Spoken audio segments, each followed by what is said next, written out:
ប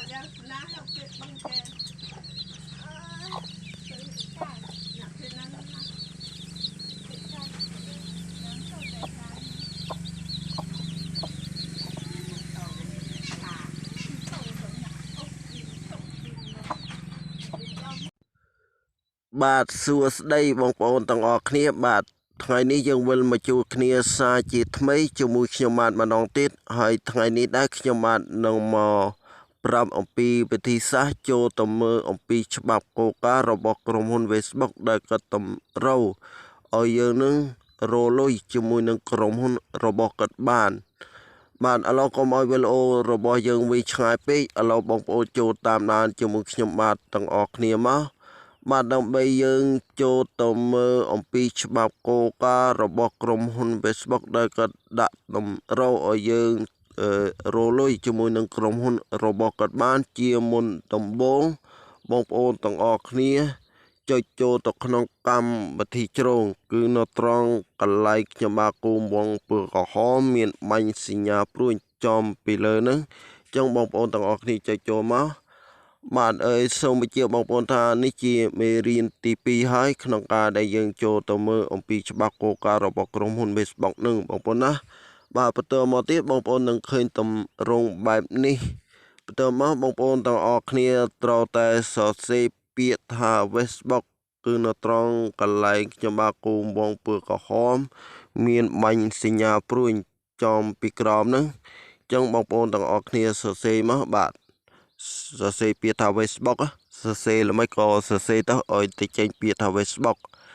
បាទបន្តពីបងប្អូនទាំងអស់គ្នាមកសរសេរចេញពាក្យថា Facebook រួចហើយបន្តមកទៀតបងប្អូនទាំងអស់គ្នាមកចុចបញ្ជូនត្រង់កន្លែងដែលខ្ញុំបាទខ្វៀទៅខ្វៀមកនេះត្រង់ទៅនឹងបើទូរស័ព្ទដៃខ្លះគឺចេញពាក្យថាគូតទូរស័ព្ទដៃខ្លះចេញពាក្យថាទៅអញ្ចឹងបងប្អូនទាំងអស់គ្នាមកចុចចំទៅនឹងមកបាទបន្តពីបងប្អូនទាំងអស់គ្នាបានចុចចំទៅនឹងរួចហើយបន្តមកទៀតបងប្អូនទាំងអស់គ្នាត្រូវតែកែតម្រង់ទូរស័ព្ទដៃរបស់យើងឲ្យចេញទៅជាតម្រង់បែបកុងព្យូទ័រជាមុនសិនអញ្ចឹងដើម្បីយើងកែទូរស័ព្ទដៃរបស់យើងឲ្យចេញទៅជាតម្រង់បែបកុងព្យូទ័របានជាមុនដំបូងបងប្អូនទាំងអស់គ្នាត្រូវតែចុចចំកន្លែងសញ្ញាព្រួយ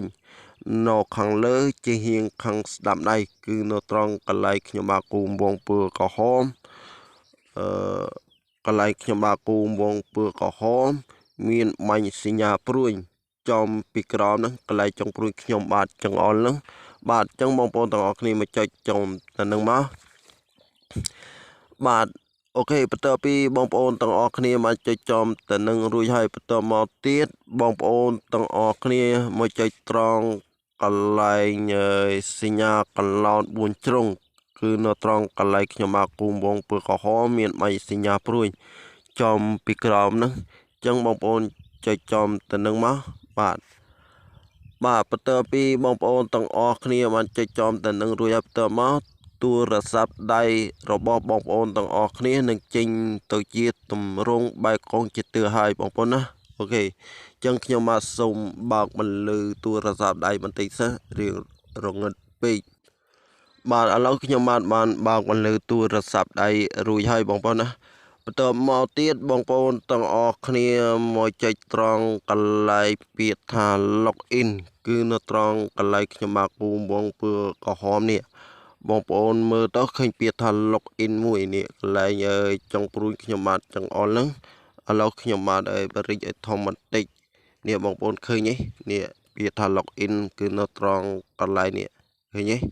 កន្លែងចុងព្រួយខ្ញុំបាទចង្អុលហ្នឹងចឹងបងប្អូនទាំងអស់គ្នាមកចុចត្រង់កន្លែងពាក្យថា login ហ្នឹងមកបាទបន្តពីបងប្អូនទាំងអស់គ្នាបានចុចចំកន្លែងពាក្យថា login ចឹងរួចហើយបន្តមកទៀតបងប្អូននឹងឃើញទម្រង់បែបនេះគឺជាទម្រង់បែបយើងយក account Facebook របស់យើងយកមក login នៅក្នុងកម្មវិធីជ្រងបងប្អូនណាបាទអូខេបន្តមកទៀតបងប្អូនទាំងអស់គ្នាមកចុចត្រង់កន្លែងសញ្ញាក្រេ3នេះក៏បានឬក៏បងប្អូនទាំងអស់គ្នាមកចុចត្រង់កន្លែងពាក្យថាទំព័ររបស់អ្នកនេះក៏បានដែរពីរនឹងបងប្អូនចុចមួយណាក៏បានដែរអ ចឹងខ្ញុំមកសូមចុចត្រង់កន្លែងនេះឥឡូវខ្ញុំរីកឲ្យធំបន្តិចឃើញទេហើយត្រង់កន្លែងពាក្យថាទំព័ររបស់អ្នកហើយនៅខាងក្រោមទំព័ររបស់អ្នកនឹងដែរគឺមាន page Facebook របស់យើងមួយនៅខាងក្រោមបងប្អូនណានេះឃើញទេកន្លែងចុងព្រួយខ្ញុំបានចោលហ្នឹងដែលមានឈ្មោះទទួលពេលលុយពីថៃទៅខ្មែរហ្នឹងនឹងគឺជា page Facebook របស់ខ្ញុំបាទហើយអញ្ចឹងខ្ញុំបាទចុចចំទៅនឹងមកបាទបន្ទាប់ពីយើងបានចុចចំកន្លែង page Facebook របស់យើងរួចហើយបន្តមកទៀតបងប្អូននឹងឃើញទម្រង់បែបនេះបន្តមកបងប្អូនទាំងអស់គ្នាមកចុចត្រង់កន្លែងពាក្យថា Sodio សម្រាប់អ្នកបង្កើតគឺនៅត្រង់កន្លែងនេះត្រង់កន្លែងខ្ញុំអាគូមងពើក្រហមមានបាញ់សញ្ញាព្រួយចំពីលើនេះឃើញទេត្រង់តែនឹងភាសាខ្មែរយើងគេដាក់ថា Sodio សម្រាប់អ្នកបង្កើតឥឡូវខ្ញុំរីកឲ្យធំបន្តិចដើម្បីឲ្យបងប្អូនមើលឲ្យច្បាស់នេះឃើញទេបងប្អូនចំណាំណាពេលបងប្អូនចង់ដឹងថាច្បាប់គោលការណ៍របស់ក្រុមហ៊ុន Facebook គាត់តម្រូវឲ្យយើងធ្វើយ៉ាងណាខ្លះដើម្បីនឹងធ្វើការរលុយជាមួយគាត់បានគឺបងប្អូនមកចុចត្រង់កន្លែង Sodio សម្រាប់អ្នកបង្កើតអញ្ចឹងបងប្អូនចុចចំទៅនឹងមកបាទបន្ទាប់ពីបងប្អូនទាំងអស់គ្នាបានចុចចំកន្លែងពាក្យថា Sodio សម្រាប់អ្នកបង្កើតរួចហើយបន្តមកទៀតបងប្អូនទាំងអស់គ្នានឹងឃើញទម្រង់បែបនេះឃើញទេឃើញទម្រង់បែបនេះអត់បងប្អូនបន្តមកបងប្អូនទាំងអស់គ្នាមកចុចត្រង់កន្លែងពាក្យថា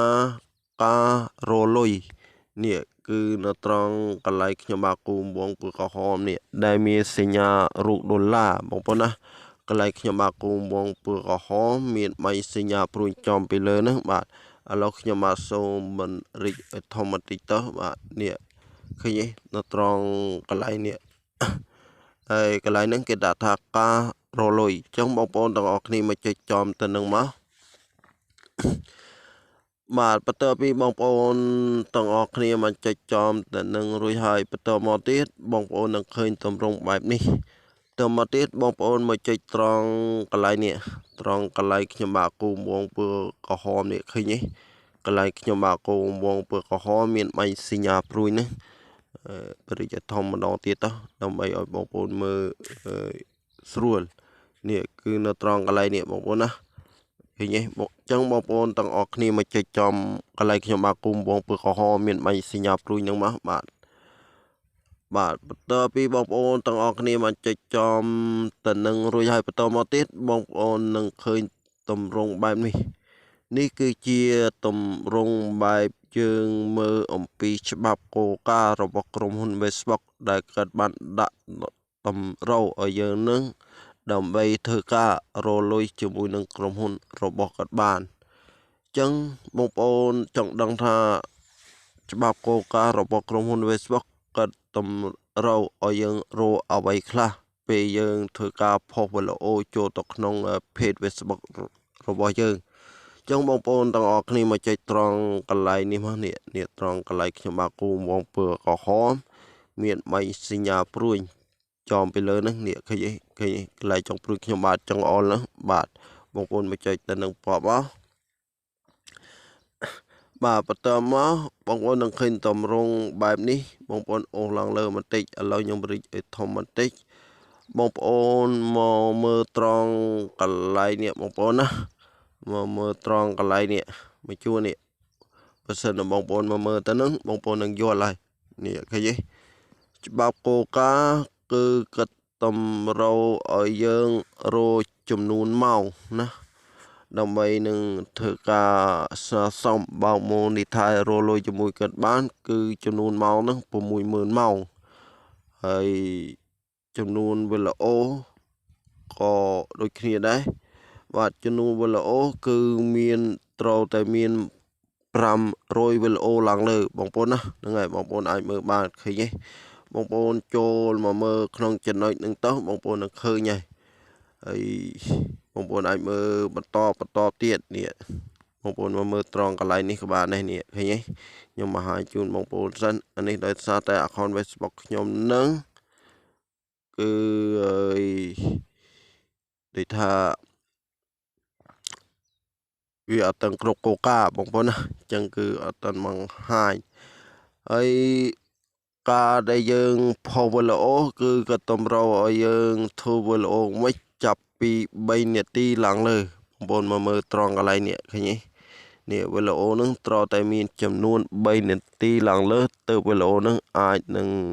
រលុយជាមួយនឹងក្រុមហ៊ុនរបស់គាត់បានបើវីដេអូក្រោមពី3នាទីចុះក្រោមគឺយើងអាចរលុយជាមួយនឹងក្រុមហ៊ុន Facebook បានទេបងប្អូនណាបាទហ្នឹងហើយបងប្អូនអាចមើលបន្តទៀតបានហើយក្នុងចំណុចនេះក៏យើងអាចមើលបានដូចគ្នាបងប្អូនណាឃើញទេនេះហើយមួយទៀតខ្ញុំសូមមកជាបងប្អូនថាเพจបើសិននៅក្រុមហ៊ុន Facebook គាត់អនុញ្ញាតឲ្យយើងរលុយបងប្អូនទាំងអស់គ្នាត្រូវចំណាំថាត្រង់កន្លែងនេះគឺអត់ចេញពើក្រហមចឹងទេគឺត្រូវតែចេញពើខៀវដូចត្រង់កន្លែងនេះណា